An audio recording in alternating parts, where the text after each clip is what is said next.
আচ্ছা বলছি, ওই সুজাতা নামে একজন, উনি কোথায় থাকেন? সুজাতার বাড়ি? হ্যাঁ। ওই তো সুজাতা আসছে।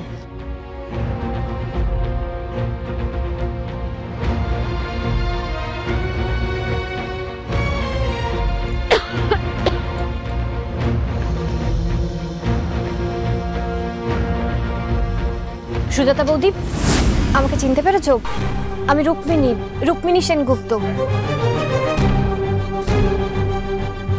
উনি হলেন ঋদ্ধিমান সিংহ রায়।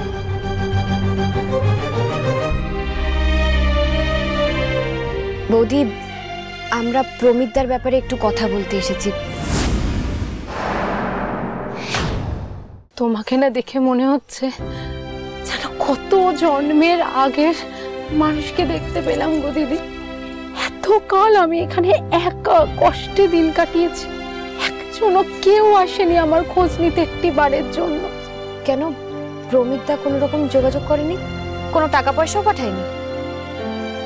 আচ্ছা বৌদি, তুমি কি বলতে পারবে প্রমিতদা এই বছরে কাদের সাথে কাজ করত, কোথায় কাজ করত, কিছু জানো তুমি? শয়তান, ও নিজের ছাড়া কারোর জন্য ভাবে কিছু? ও পাঠাবে আমাকে টাকা? এই যে 16 বছর তুমি চলে গেছো, তুমি চলে যাওয়ার পর ও একটা লোকের সাথে কাজ করা শুরু করে, হাত ভরা টাকা আনতো বাড়িতে। অনেকবার জিজ্ঞাসা করেছি জানো, যে এত টাকা তো পাচ্ছে কোথা থেকে, কিন্তু কিচ্ছু বলতো না। আর বেশি জিজ্ঞাসা করলে আমার গায়ে পর্যন্ত হাত তুলেছে। আমি তো পড়ে পড়ে চুপচাপ মারি খেয়েছি, কিন্তু তাও একদিন আমাকে ছেড়ে অন্য এক বিবাহিত মহিলার সাথে চলে গেল। তারপর ওই মহিলার প্রথম পক্ষের সন্তানদের নিয়ে থাকতেও শুরু করলো। লোকটা একটা টাকার পিশাচে পরিণত হয়েছিল জানো।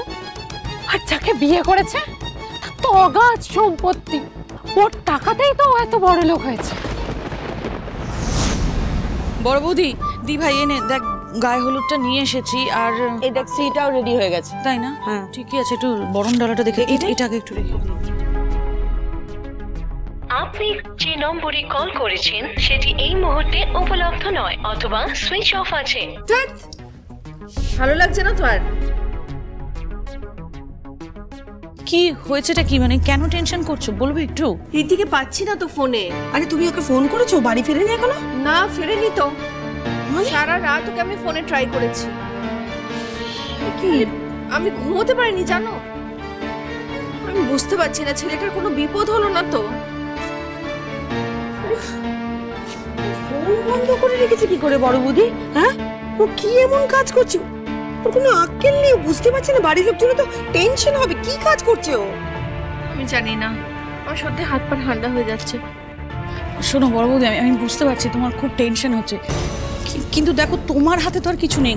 গতকাল সারা রাত ঋদ্ধির ফোনটা সুইচ অফ ছিল, তারপরেও তুমি ট্রাই করেই গেছো।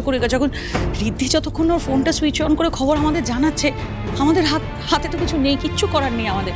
আর তুমি একদম চিন্তা করো না, কিচ্ছু হবে না। দেখো বড় বৌদি, যতই হোক এই বিয়েটায় মত দিয়েছো তো তুমি, তো বিয়ের কাজগুলো আমাদের সুষ্ঠুভাবে কিন্তু কমপ্লিট করতেই হবে। সুমিত বাবু এরকম কাজ করলেন? এত বড় একটা ফ্রড আমাদের সবার সাথে করলেন। আর ওকে চরম শাস্তি দিন দাদা। আমি নিশ্চিত ও যা মানুষ, ও এখনো কারোর না কারোর সাথে খারাপ কাজে যুক্ত আছে। ও নিজের স্বার্থে সববার খারাপ করতে জানে। ওকে শাস্তি দিন আপনারা, ও শাস্তি পাক।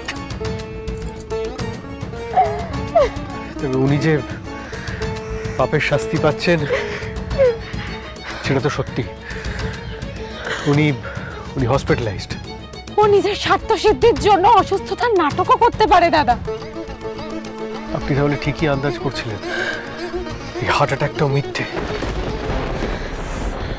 বলেছিলাম না, প্রমিতদা সব করতে পারে। আমি আপনাদের সব সময় পাশে আছি, যে কোনো প্রয়োজনে আমাকে দরকার হলে তোমরা জানিও। আমি শুধু চাই ও শাস্তি পাক। ওকে তোমরা শাস্তি দাও। এটা রাখো। না বোন, আমি এটা নিতে পারবো না। আমি একা মানুষ, আমার টাকা পয়সা লাগে না। আর যে কথাগুলো তোমাদের আমি বললাম সেটা তো টাকার জন্য বলিনি বলো, যেটা সত্যি সেটাই বলেছি। জানি বৌদি, যদি সত্যি আমাকে বোন মনে করো তাহলে এই টাকাটা রাখো। এটা দিয়ে আগে নিজের চিকিৎসা করো, তোমার কাশি সারো। আমার বুঝতে পারছো না, আমার সত্যি এবার টেনশন হচ্ছে। রীতিমান তো এরকম করে না, যেখানে যায় সবসময় আমার সঙ্গে অন্তত যোগাযোগটা রেখে দেয়। এখন তো ফোনটাই সুইচড অফ। আমার শুধু মনে হচ্ছে যে কোনো একটা বিপদ আসছে, কারণ আমার ডান চোখটাও লাফাচ্ছে জানো তো কাল থেকে। I am really not feeling good. কি হয়েছে? আপনাদের মুখগুলো তো শুকনো লাগছে কেন? আচ্ছা, ঋদ্ধিমান বাবুকে এখনো বাড়ি ফেরেননি? তাহলে কি বিয়েটা? না না, বিয়েটা হবে। বিয়েটা কেন হবে না? আসলে দি ভাই বল, আমাদের গায়ে হলুদের একদম কাজ পড়ে রয়েছে, আপনার সাহায্য লাগবে একটু। হ্যাঁ, আমাদের এখনো অনেক গোছানো বাকি আছে। আসুন তো দিদি, দুজনে মিলে। হ্যাঁ চলুন, দুজনে মিলে করে ফেলি, আসুন।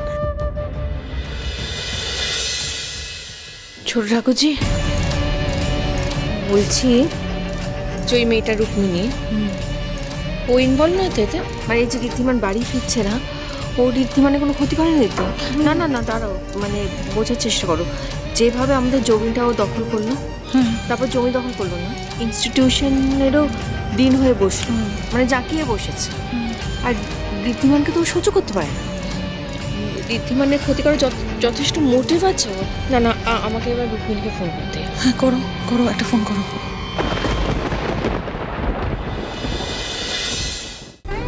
ডক্টর সেনগুপ্তকে আমি যতটা খারাপ ভেবেছিলাম উনি ততটাও নন। অন্তত মানুষের পাশে দাঁড়ানোর সদিচ্ছাটুকু আছে ওনার। আমি জানি এবার নিজের বোনের সত্যিটা জানার জন্য প্রমিতবাবুর সব কুকীর্তি ফাঁস করতে উনি আমায় ঠিক সাহায্য করবেন।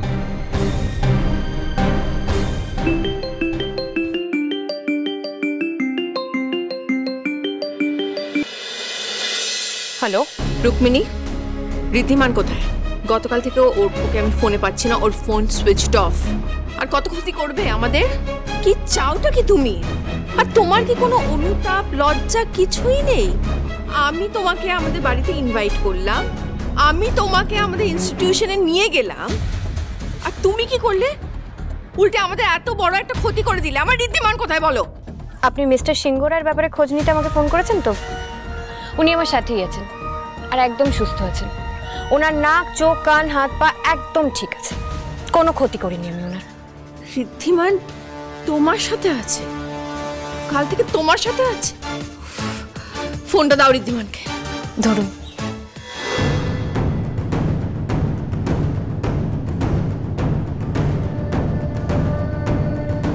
হ্যাঁ মা, বল। ঋদ্ধিমান তুমি ভালো আছো তো? মানে ওই মেয়েটা তোমার কোনো ক্ষতি করে দেয়নি তো? হ্যাঁ ঋদ্ধিমান বলো না, তুমি ঠিক আছো তো, সুস্থ আছো তো? ঋদ্ধিমান তুমি চুপ করে আছো কেন? বলো না, ওই মেয়েটা কি তোমাকে কোথাও আটকে রেখেছো? কি তোমাকে কিডন্যাপ করেছে? না মা, কোথাও আটকে রাখিনি, সব ঠিক আছে, আমি একদম সুস্থ আছি, আমি একদম ঠিক আছি, তুমি চিন্তা করো না। আমরা একটা ইনফরমেশনের জন্য একটা কাজে এখানে এসেছি, আমরা দুজনেই একসাথে, আর আমাদের ফিরতে বেশ কিছুটা লেট হবে। না ঋদ্ধিমান, লেট করলে তো চলবে না, তোমাকে আজই এক্ষুনি বাড়ি ফিরতে হবে, কারণ আজই তোমার ছেলে আয়ুষ্মান আর ত্রিধার বিয়ে। কি? আয়ুষ আর ত্রিধার বিয়ে আজকে?